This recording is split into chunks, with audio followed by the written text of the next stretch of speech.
Bubble Busters! My name is Harlan. I'm a woman with a career, living with my husband and Kimberly, my daughter. However, because of a contagious virus out on the loose at the moment, my work is mostly at home. I've never done this before, and there were many difficulties to tackle. But I'm nevertheless doing my best. But even I have a certain concern in my life. Yes, indeed. And therefore, I believe we won't have any problems if it was left in my hands, but this is under teleworking conditions. And I'm not sure if I can handle that on my own. During an online meeting, the doorbell to my house rang. I had a good idea on who it was. Not again. I'm sorry, sir. You must excuse me a moment. Harlan, dear, open up! Please, Mrs. Desmond. My, what a slowpoke you are. I was nearly at my limit. How many times have I told you not to come here unannounced, when you really have no business here?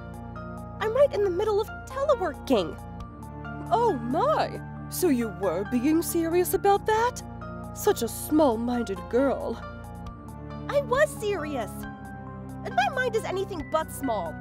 I've told you time and time again, I'm teleworking at this time. Please do not disturb. Not to mention I'm right in the middle of a meeting. It's an inconvenience to other people. I must tell you to stop. I don't care, girl. No use telling me that since you're just relaxing because you're not going to the office. The hell? A person like you, in this situation? Please, I know you're slacking off. What? Listen here. Unlike your husband who's actually going out to work, you're just shut inside here. So I come here worried about you. Say what? No words of thanks to such a caring mother-in-law? Oh my gosh. You and you're just relaxing at home bullshit. Can you stop deciding that I'm not working? My work amount is the same as it was before, and I'm trying to do my best in an unfamiliar environment. And my husband is a construction worker. Could you also stop saying that his job and mine are exactly the same? In any case, I have no words to thank you with. You're an obstacle in my work. Ugh, you're so annoying. My daughter-in-law arguing with me? Unbelievable! This isn't arguing. I'm begging you. Please do not interrupt my job again. In this way, my mother-in-law would apparently not approve of my teleworking, and she often barges in unannounced just to be a nuisance. Plus, her timing was so uncanny, it was a crime. It was always during my daily meetings. I told her about this nicely before, but the harassing persisted, and it's only natural my tone and attitude would get more harsh. Once she's inside the house, she's harassing me during my work in a variety of ways. So I was at my wit's end, for real. However, because of the fact that Kimberly loves her grandmother, and the fact that it would be a burden on my husband, who does physical labor all day, I kept my irritation at bay for their sake. All right, just let me in.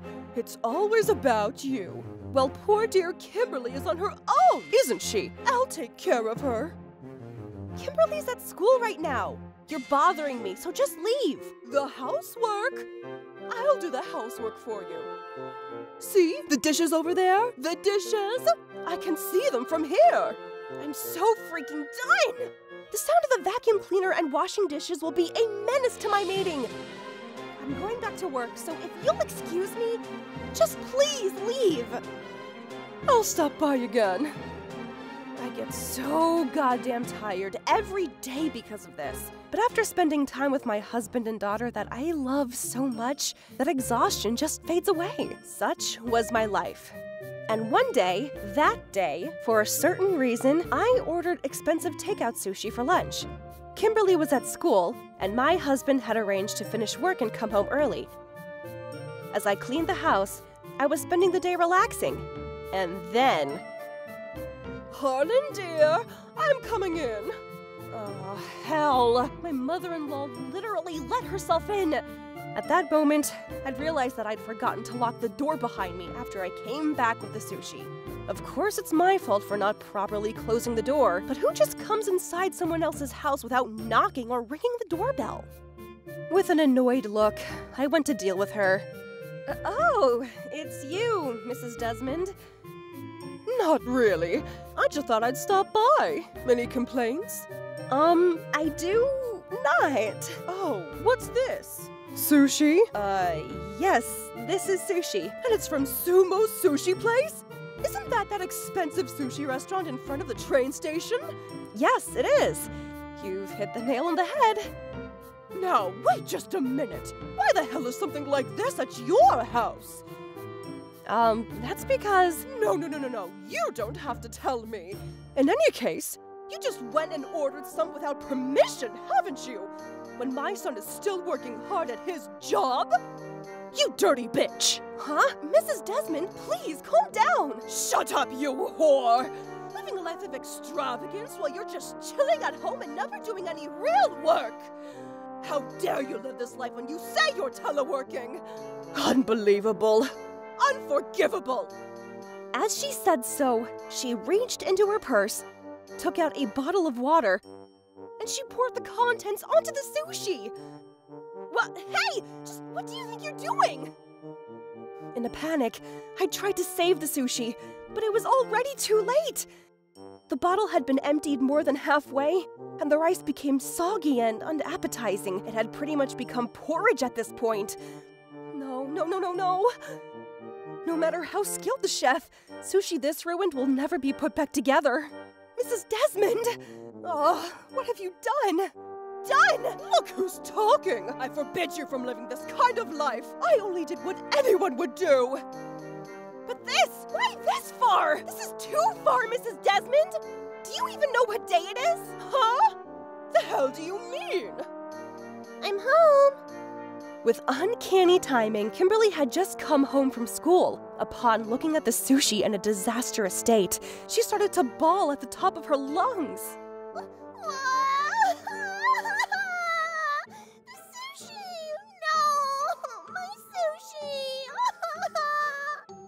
What? My sushi? What's going on here? Seeing Mrs. Desmond in this state of bewilderment, I became convinced that she didn't exactly have any idea what was happening, but rather that she'd forgotten something important. If she was just bothering me and me only, keeping my feelings at bay was a piece of cake, but I will not forgive her for making my lovely Kimberly sad. Initiate Trouble Busters and be gone with her. Today is Kimberly's birthday. Have you forgotten it? What? Her birthday? I knew you'd forgotten her birthday. It was honestly the easiest prediction in the world. I'll say it again. Today is Kimberly's birthday. And that's why I got carried away and ordered expensive sushi. Understand? Oh no. Then I did. Yes, you did. You completely ruined her birthday.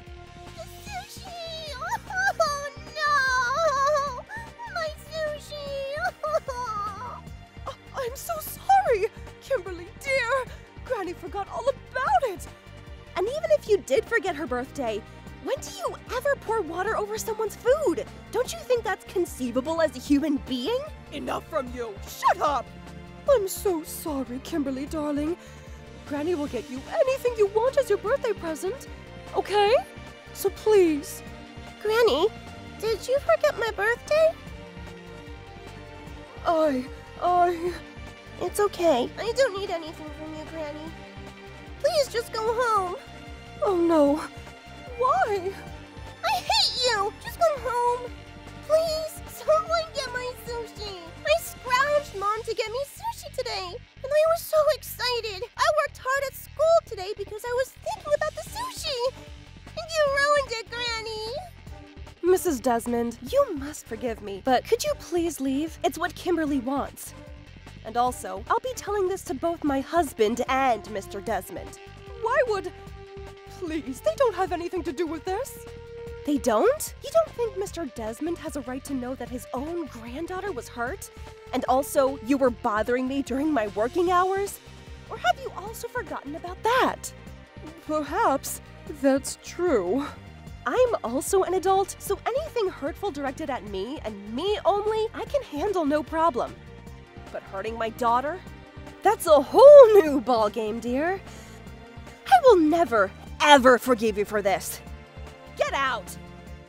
Mrs. Desmond left the house with slumped shoulders. I consoled that crying Kimberly, and once she calmed down, she fell fast asleep. Later, I told my husband all about what happened once he came home. He seemed to have gotten really furious. He burst out of the house and stormed into his family's home. My mother-in-law went through quite the lecturing session from both her husband and her son. And then... Forgetting about your own loving granddaughter's birthday is one thing, but pouring water on her prized sushi? I'm ashamed she's my mother. I don't even want to see her face again. Dad was also pretty pissed, and considering her behavior throughout the day, he's had enough, it seems.